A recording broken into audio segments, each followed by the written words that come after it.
Hi, today I'm going to show you a few secret features of home screen apps and what you can do to enable using them on your iPhone. You can also use them on your iPad. Welcome to another edition of Techie Tutor Tips for iOS. In this edition, I'm going to go over some techniques you can use to access secret features of home screen apps. It doesn't work on every app, but it works on quite a lot. So once I show you how to enable this on your iPhone and iPad, then you can go ahead and try it out and see what other apps will work with this. Stay tuned to the end and I'll show you how you can get a hold of a free digital download of iOS tips. Let's get started.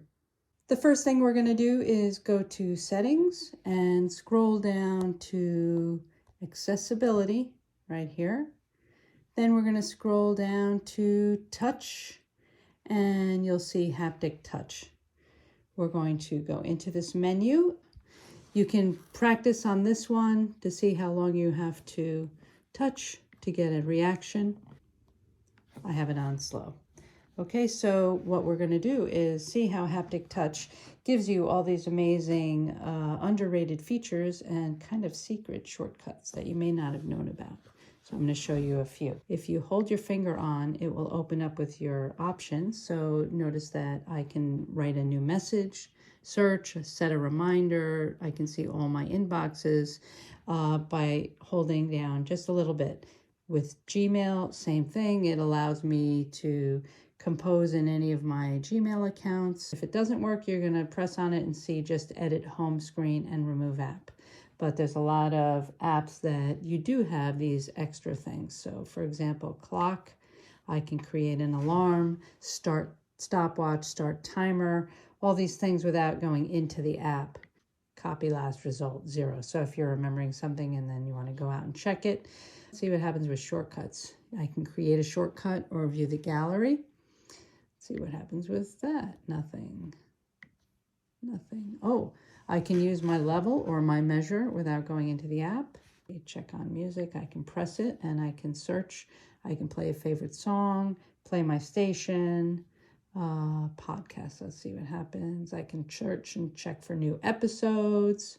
New York Times has an option. I can see top stories, save for later, most popular. So check your news app, see if there's anything with weather. I can quickly get the weather wherever I've added. Google has a lot of options. I can press on Docs and type a new document, open from a template. Sheets, same thing. Calendar, I can access by adding an event, adding a task. Drive, same thing. I can see what's there. Let's see, Amazon works. I can search and see my cart. App Store works. Search and redeem. Rakuten works. Let's see, Books does work.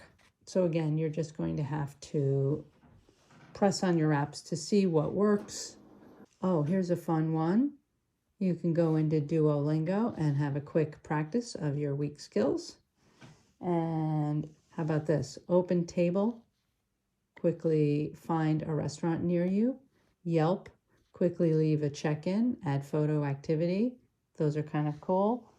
YouTube has shorts search subscriptions. Instagram, you can easily post right from your home screen. Reddit, same thing. Google Voice, you can make a call. And Haptic Touch is an underrated feature and it allows you to press on the display using a different length of time to reveal content previews, actions, and contextual menus. Thank you for watching. Please click the like button below and subscribe to my channel for more content like this.